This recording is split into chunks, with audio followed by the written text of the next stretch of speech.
নাই।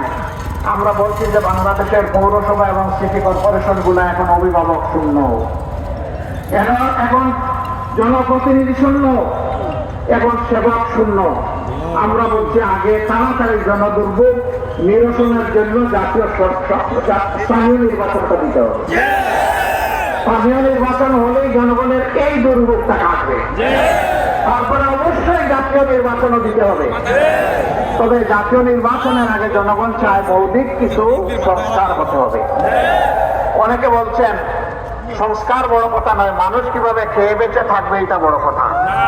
মানুষ খেয়ে বেঁচে থাকার জন্যই সংস্কার প্রয়োজন, যাতে নির্বাচনে কালো টাকা এবং পেশি শক্তির প্রভাব সৃষ্টি না হয়, এই জন্যই সংস্কার প্রয়োজন। যাতে প্রত্যেকটা নরনারী তার ভোট দিয়ে স্বস্তিবোধ করে তার পছন্দের মার্কা এবং ব্যক্তিকে বাছাই করে নিতে পারে, তার জন্যই সংস্কারের প্রয়োজন। যাতে দেশের প্রত্যেকটি যুবক যুবতী যাদের বয়স হয়েছে 18 থেকে উপরে, তারা যেন তার নিজের ভোটটা নিজে দিতে পারে, এই জন্য সংস্কারের প্রয়োজন। যাতে